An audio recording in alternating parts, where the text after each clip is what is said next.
আসসালামু আলাইকুম ওয়া রাহমাতুল্লাহি ওয়া বারাকাতুহু নাহমাদুহু ওয়া নুসাল্লি আলা রাসূলিহিল কারীম আম্মা বা'দ وقال النبي صلى الله عليه وسلم من بنى لله مسجدا بنى الله له بيتا في الجنة أو كما قال عليه الصلاة والسلام আলহামদুলিল্লাহ প্রিয় উপস্থিতি প্রিয় মুসলিম ভাই ও বোনেরা যে আমাদের ভিডিওটা যে যেখান থেকে দেখছেন এটা আল্লাহ তাআলার ঘর মসজিদ।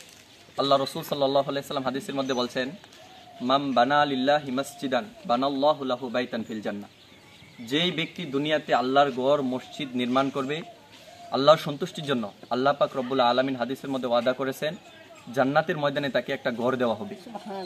তো মুহতারাম হাজিরিন, যে যেখান থেকে প্রিয় ভাই মুসলিম ভাই বোনেরা ভিডিওটা দেখবেন অবশ্যই আপনারা যদি সহযোগিতা না করতে পারেন আল্লাহর ঘর মসজিদ, আপনি কমপক্ষে ভিডিওটা শেয়ার করে দিবেন। আপনার শেয়ারের দ্বারা লক্ষ লক্ষ মানুষ দেখতে পারবে মসজিদের কাজ আল্লাহর ঘর।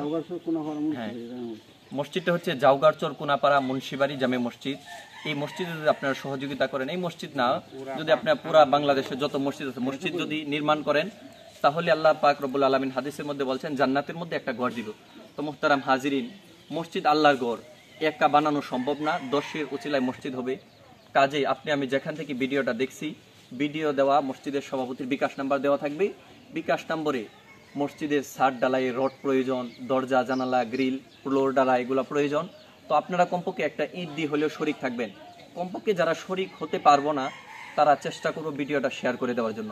যদি ভিডিওটা শেয়ার করে দেই আপনার দ্বারা অন্য মুসলিম প্রিয় ভাই বোনেরা দেখতে পারবে, তো মসজিদে তারা সুবর্ণ সুযোগ পাইবে, জান্নাতের মধ্যে ঘর বানানোর জন্য একটা সুবর্ণ সুযোগ পাইবে।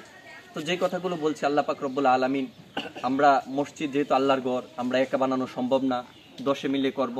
তো ভিডিওটা শেয়ার করে দিন, সুবর্ণ সুযোগ আল্লাহ পাক রব্বুল আলামিন মসজিদের উসিলা জান্নাতের মধ্যে একটা বাড়ি পাইব।